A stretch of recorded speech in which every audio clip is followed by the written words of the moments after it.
প্রেমানন্দে হরি হরি বল, হরি হরি বল।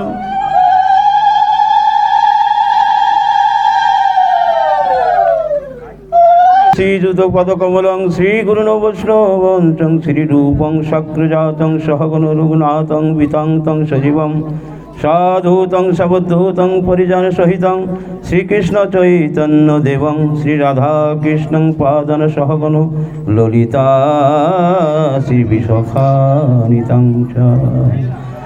নমো ব্রহ্মদেবায় গো ব্রহ্মণহিতায় চ জগদ্ধিতায় কৃষ্ণায় গোবিন্দায় নমো নমো। জয় জয় জয় জয় জয় জয় জয়, ভজিলে সে গুরুর পদে ভক্তিলভ্য হয়। জয় রূপ সনাতন ভট্ট রঘুনাথ, শ্রীজীব গোপাল ভট্ট দাস রঘুনাথ।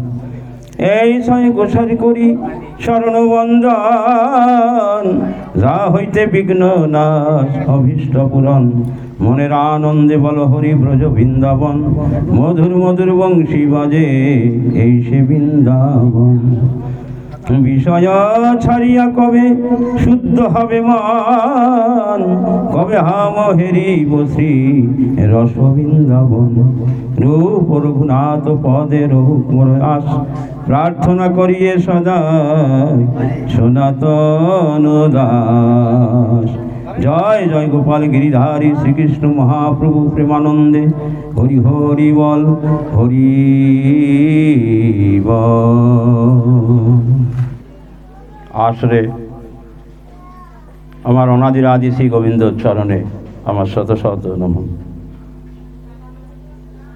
রাধারানীর চরণে আমার শত শত নমঃ।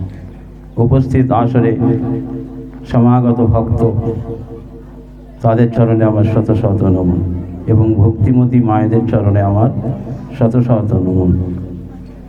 আজ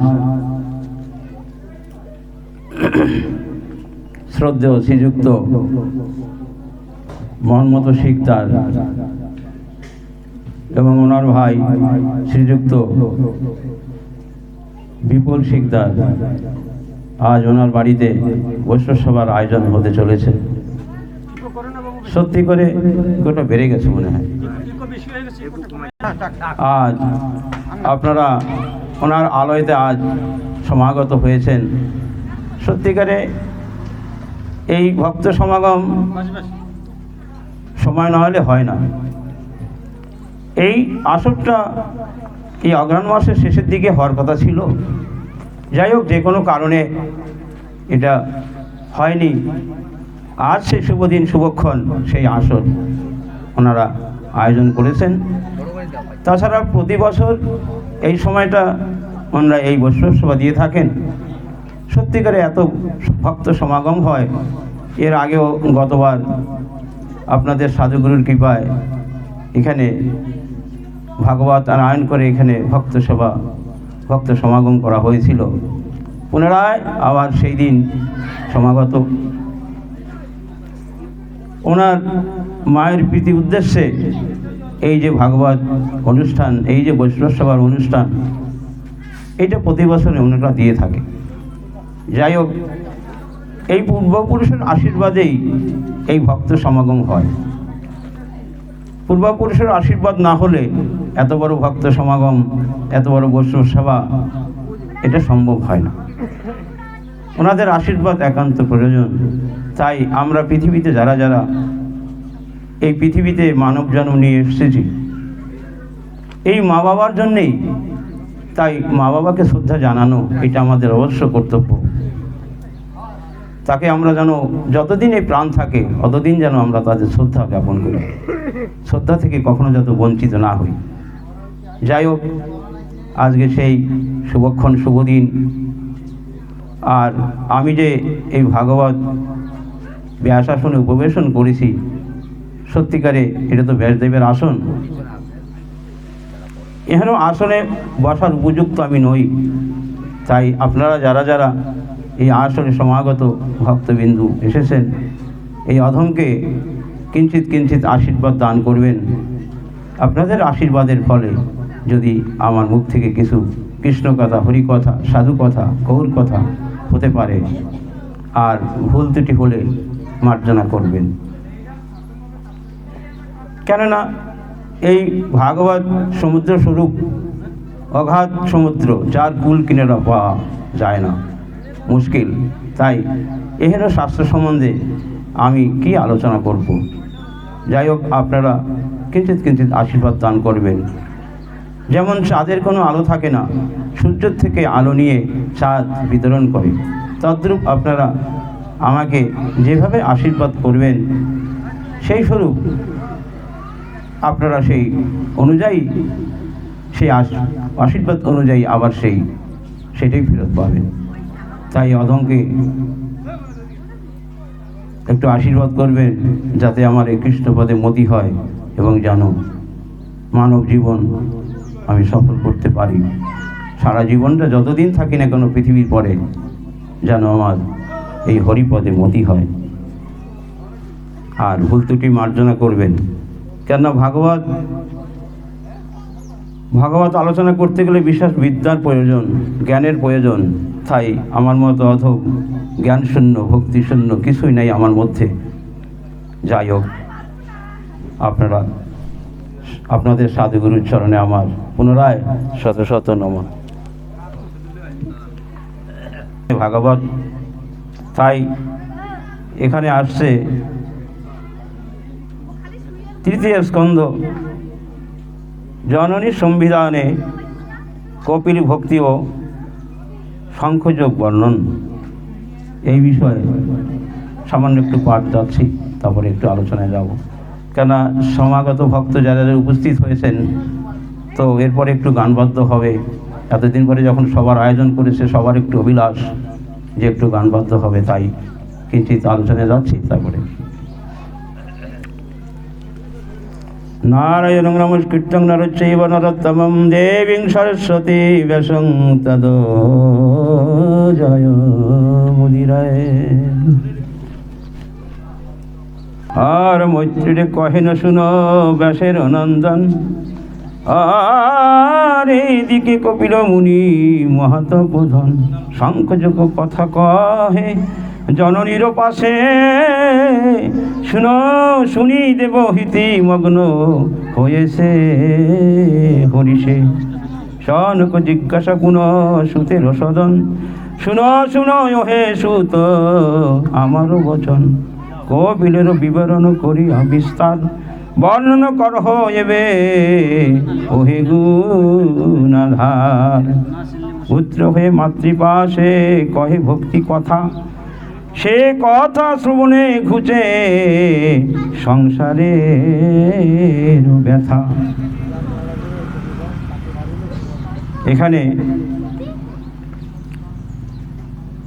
এখানে দেবহূতি এবং কপিল দেব, যে দেবহূতির সন্তান কপিল দেব কদ্দম ঋষির সন্তান। যে কদ্দম ঋষি দেবহূতিকে বিবাহ করেছিল, এই কদ্দম ঋষি এই দেবহূতিকে বিবাহ করবার জন্যে উনি সাধনা করেছিল, অনেক প্রচুর সাধনা করেছিল। যেমন সৃষ্টির রহস্যতে কেউ যেতে চায় না, হ্যাঁ, যেমন সনক আদি ঋষি, ব্রহ্মা থেকে প্রথমে সৃষ্টি হলো, তারপরে এই করে করে 18 জন, কেউ সৃষ্টির রহস্য যেতে চাইছিল না।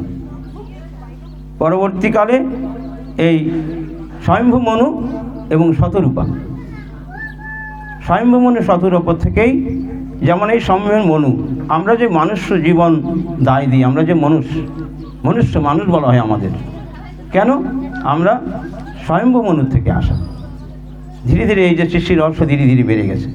তাই এ দেবাহুতি কপিল দেব দেবাহুতির সন্তান, স্বয়ম্ভু মনু এবং শতরূপা। কদ্দম ঋষি ভগবানকে আগেই প্রতিশ্রুতি দিয়েছিল যে আমি বিবাহ করব না, কিন্তু সৃষ্টির রহস্য আগে বাড়ানোর জন্যে তাই ভগবান চতুর্ভুজ রূপ দর্শন দিয়েছিল। কাকে? কদ্দম ঋষিকে। যে তুমি বিবাহ করা কর্তব্য তোমার। তাই এই বিবাহ করার জন্যে উনি সাধনা করল যে আমি যাকে বিবাহ করব সে যাতে সুকন্যা, সুপবিত্র কন্যা হয়। কেননা বিবাহকে যোগ্যর জন্যে তেমন ভালো সুকন্যা হতে হবে। তাই এই স্বয়ম্ভু মনুর শতরূপার মেয়ে এই দেবহূতি, তাই দেবহূতিকে বিয়ে করল। তাই দেবহূতিকে বিয়ে করার পরে প্রতিশ্রুতি দিয়েছিল যে আমি এই আমার যদি একটা পুত্র সন্তান হয় তারপরে আমি সাধনায় চলে যাব, তাহলে আমি বিয়ে করতে পারি। কিছুদিন থাকার পরে বিবাহ হয়ে গেল, কিন্তু সন্তান আদি কিছু হলো না। তখন এ দেবহূতি কি করেছে, বাপের বাড়ি চলে গেছে। বলছে তোমার জামাই তো আমার দিক ফিরেও তাকায় না, তাহলে আমি কি করে সেখানে সংসার করব? কেন সে তো সাধনায় লিপ্ত। তাই আবার কিছুদিন যাওয়ার পরে তখন শতরূপা পাঠিয়ে দিল যে না মায়ের তুই চলে যা। কেন? স্বামীর ঘরই নারীদের শ্রেষ্ঠ ঘর, সেখানে তোমার ঘর করতে হবে। তাই সেখান থেকে ধীরে ধীরে 9টা কন্যার সৃষ্টি হল। এই যে সৃষ্টির রহস্য আগে বলল, 9টা কন্যা। এখন কন্যা যখন হলো তখন কিন্তু আর ওনার সাধনায় অত মন বসছে না, কেন কন্যাদের বিবাহ দিতে হবে। তাই ধীরে ধীরে সাধনার মন বসছে না। এমনি সময় একদিন নারদ মুনি এসে উপস্থিত। বলছে কেন তোমার সাধনায় মন বসছে না কেন? বলছে আমার তো একে একে 9টা কন্যা, তো তাদেরকে বিবাহ দিতে হবে, এই জন্য আমার মন তেমন বসছে না সাধনায়। তখন বললো ঠিক আছে, বিবাহের ভার আমি নিলাম। তখন বলছে তুমি তো নিজেই বিয়ে করো নাই, বিবাহ সম্বন্ধে তুমি কতটা বোঝো? বলছো সে ভাবনা তো তোমার না, আমি যে কোনো প্রকারে এই 9টা কন্যাকে বিবাহের ভার আমি নিলাম। তখন এই 9টা কন্যাকে 9টা ঋষিকে প্রদান করা হলো। এবং এই যে কপিলদেব, পরবর্তীকালে এই কপিলদেবের জন্ম হলো। কপিলদেবের জন্ম হওয়ার পরে কপিলদেব এই কদম ঋষি বলেছিল যে যদি একটা সন্তান হয় তাহলে আমি সাধনায় চলে যাব। তখন উনি কিন্তু আবার সাধনায় চলে গেল। এইবার দেবহূতি এই কপিলদেবকে নিয়ে তখন উনি থাকতে লাগলেন। কদম ঋষি বলছে যে তুমি যখন সাধনায় চলে যাবে আমি কাকে নিয়ে থাকবো, আমার আর কে আছে? তখন বলছে এই যে তোমার সন্তান রইল। সেখানে সেই কথোপকথন। সন্তানকে সন্তান নারায়ণ স্বয়ং। তাই কপিলদেব বলেছিল আমি সন্তান নেব না। এই কদম ঋষি বলেছিল আমি সন্তান নেব না, কিন্তু সন্তান নিতে পারি যদি তোমার মতো সন্তান হয়। তাহলে দেখেন ভগবানকে এখানে বাধ্য করেছে আসবার জন্য। তাই ভগবান প্রতিশ্রুতি দিয়েছিল ঠিক আছে তাই হবে। তাই এই কদম ঋষির ঘরে কে? নারায়ণ রূপ এই কপিলদেব আসে। যে কপিলদেব আপনারা গঙ্গাসাগরে গেছেন, যে গঙ্গাসাগরে তাঁর স্থান, তাঁর মন্দির। আমরা আপনাদের সাধুগুরুর কৃপায় এই অধম 2বার করে এখানে গিয়েছিলাম গঙ্গাসাগরে। সত্যিকারে দেখার মতো জায়গা। এই মানব জন্ম পেয়ে সত্যিকারে সাধনা করে এই মানব জীবনকে ধন্য করবার জন্য গঙ্গাসাগরে একবার না একবার যাওয়া দরকার, তীর্থ করা দরকার। কেন? সব তীর্থ বারবার, গঙ্গাসাগর একবার। তাই গঙ্গাসাগর গেলে পাপ দূরীভূত হয়, এহেন পবিত্র স্থানে স্নান করলে, গঙ্গা স্নান করলে। তাই এমনি করে মানব জন্মে আমরা যারা যারা উপস্থিত হয়েছি, এই মানব তন পেয়েছি, সত্যিকারে এই সাধনা আমরা ঘরে বসে সাধনা করব ঘরে বসে, কিন্তু ঘরে বসে অ্যাকচুয়ালি সাধনা অত হয় না। তাই তীর্থে যেতে হয়। এই যে তীর্থ পর্যটন কেন করতে হয়? মানব জীবনকে ধন্য করতে গেলে এই তীর্থে যাওয়া অবশ্যই করত। তীর্থে না গেলে সেই মন পরিবর্তন হয় না। এমনি করে যারা যারা তীর্থে গিয়েছে, সাধুসঙ্গ করেছে, তারা দেখবেন উপলব্ধি করেছে সত্যিকারের তীর্থস্থান কি। তীর্থ এবং স্থান দুটো অর্থ, তীর্থ স্থান। তাই তীর্থ বাড়ি বসে হয় না, সেই স্থানে যেতে হয়। তাই সত্যিকারে আমরা যারা এই মানবতন পেয়েছি, এই মানবতন অনেক দুর্লভ। 84 লক্ষ জনিভ্রমণ পরে এই মানব জন্ম আমরা পেয়ে থাকি। তাই এই মানব জন্মে এসে হরিপদ লাভ করা, ভগবানকে লাভ করা, এইটাই আমাদের একমাত্র কর্তব্য, এইটাই একমাত্র সুযোগ। এত বড় সুযোগ আমাদের আর কোনো জন্মে আসে না। তাই রাধে রাধে। তাই আমরা যারা এই দুর্লভ জন্ম পেয়েছি, কেন সময় আমাদের অতিবাহিত হয়ে যাচ্ছে, এই সময়টা আর পাওয়া যাবে না। তাই সময় থাকতে থাকতে আমরা যাতে সেই ভগবানকে প্রাপ্ত করতে পারি, সেদিকটা আমাদের একটু লক্ষ্য রাখতে হবে। তাই বলছে হরিনামই পরিণাম।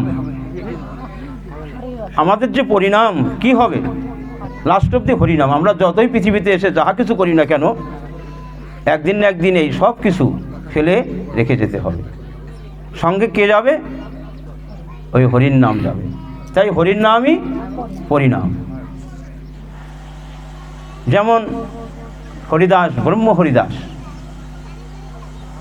এই ব্রহ্ম হরিদাস কে ছিলেন? ব্রাহ্মণের সন্তান। হরিপদে কি করে তার মতি হলো? একদিন এই ব্রহ্ম হরিদাসের মা এবং বাবা দুইজন ছিল, কিন্তু যে কোনো কারণবশত তার বাবা হঠাৎ তার মৃত্যু হয়ে যায়। মৃত্যুর পরে তখন ছিল কাজী সাহেবের আমল, গৌরাঙ্গ মহাপ্রভুর সময়। তখন আমাদের সমাজে নিয়মকানুনও অনেক করা ছিল, ব্রাহ্মণ, বিশেষ করে ব্রাহ্মণ শাসিত দেশ ছিল। কিন্তু হরিদাসের বাবার যখন মৃত্যু হয়ে যায়, তখনকার নিয়ম ছিল পতিদেবের যদি মৃত্যু হয়ে যায়, তার সঙ্গে স্ত্রীকে তার সহমরণ আহুতি দিতে হবে। তাই হরিদাসের বাবার যখন মৃত্যু হয়ে যায়, তখন হরিদাসকে কোলে করে হরিদাসের মা তখন চিন্তা করেছে, তাই তো এই ছোট্ট বালক তখন হামাগুড়ি দেয়, তখন তার বয়স আর কত, যে ছোট্ট বালক আমি কার কাছে রেখে যাব? ভগবানও কি চক্রান্ত। তখন এই কথা ভাবতে ভাবতে তখন হঠাৎ যে এ যে কী করে খাবে, কোথায় থাকবে, এর আহার কে যোগাবে? আমার তো একটু পরেই আমার সেই অগ্নিতে ঝাঁপ দিতে হবে।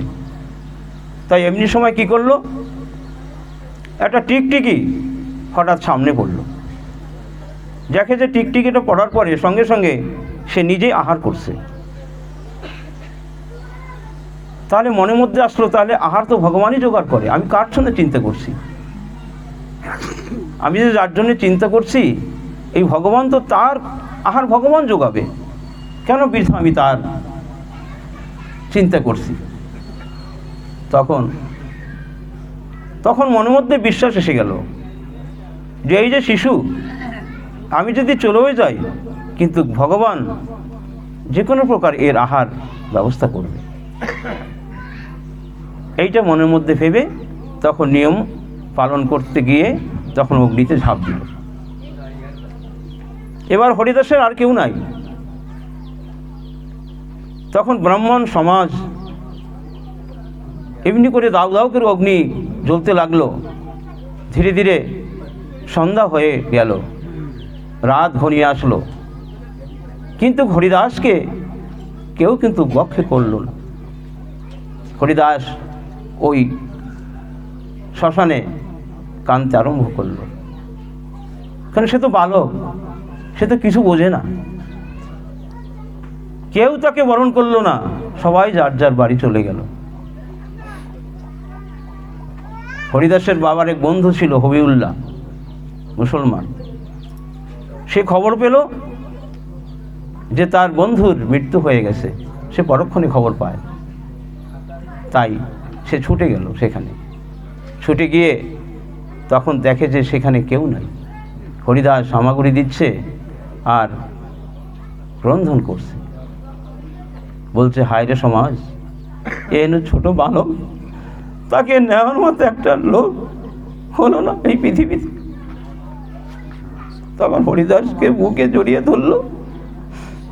ওরে হরিদাস, চল বাবা, তোর বাবা চলে গেলে কেউ, আমি তো আছি তোর জন্যে।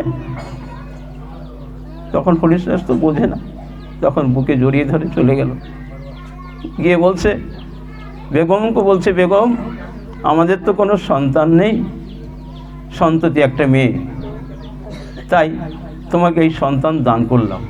আমার বন্ধু তোমাকে এই সন্তান রেখে গেছে, তুমি এই সন্তানকে পালন করো। দেখেন হরিদাসের কি জীবন! এই যে নামই পরিণাম, যে কথা আমি বললাম, আমাদের সত্যিকারে শেষ সময় এই নামই যাবে সাথে, নাম ছাড়া আমাদের কোনো গতি নাই।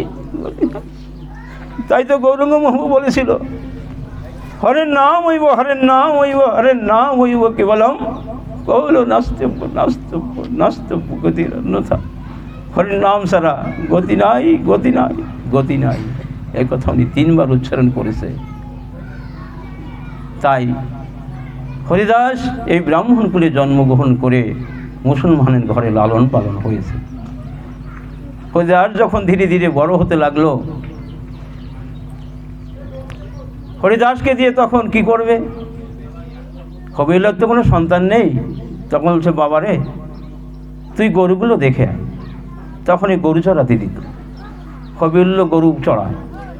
গরু চড়াতে চড়াতে যখন দেরি হয় বা এর ওর ফসল খায়, তখন কিন্তু বেশি কথা বলে। যে একটা মুসলমানের ঘরে একটা হিন্দু সন্তান, হ্যাঁ, তার এই মোটামুটি ওই সমাজে দেখতে পারে না তাকে।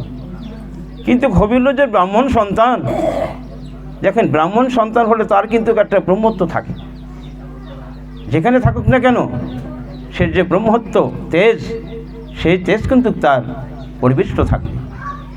তাই একদিন হরিদাস যেখানে গরু চড়াচ্ছে, তার পাশের গ্রামে সেখানে এক জায়গা ভাগবত পাঠ হচ্ছে। তাই মন এমন টানলো, সে ভাগবত পাঠে চলে গেল। ভাগবত অনুষ্ঠানে গিয়ে সেখানে অংশগ্রহণ করল। সেখানে বলেছে, এই যে উপদেশ, আমরা ভাগবত পাঠে কেন আসি? আমরা ভাগবত আসর জ্ঞানের আসর, ভক্তির আসর। এখানে জ্ঞান অর্জন করতে হবে, ভক্তি অর্জন করতে হবে, এখানে সব পাওয়া যায়। তাই সেখানে পাঠক বলছে যে এই জীবের হরিনামই লাস্টের পরিণাম। এই কথাটা গাঁট দিয়ে রাখলো কে? হরিদাস। যে সত্যিই তো তাই, আমার তো কেউ নেই জীবনে, তাহলে হরিনাম যখন এর পরিণাম, তাহলে আমি এখন থেকে সেই হরিনাম নেব কেন? লাস্ট জীবনে তো হরিনামই যাবে সঙ্গে। এইটা উনি বুঝতে পারলো।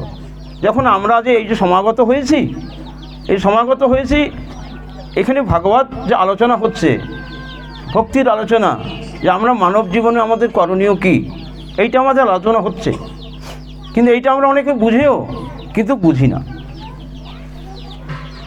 যত সময় আমরা এই আসরে আসি, তখন কিন্তু মন বিগলিত হয়ে যায় যে হায় রে জীবন, সত্যি তো তাই, কিছুদিন পরে তো আমাদের চলে যেতে হবে, এটা তো সত্য।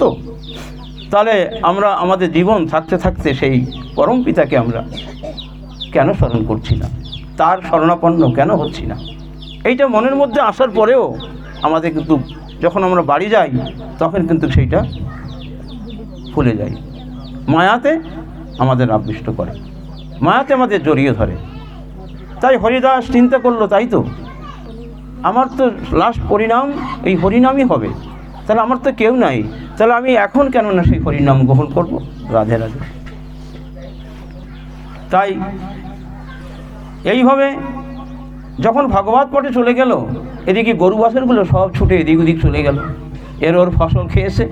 কবিরুল্লাহর কাছে গিয়ে তখন নালিশ করছে যে তুমি যাকে গরু রাখতে দিয়েছো, দেখো এই অবস্থা। তখন বলছে হরিদাস এর কাজ হবে না। হরিদাস বড় হয়ে গেছে, মুসলমান সমাজে তার নাম রেখেছে কি? হারিস। নাম পরিবর্তন করেছে, হিন্দু নাম রাখেনি।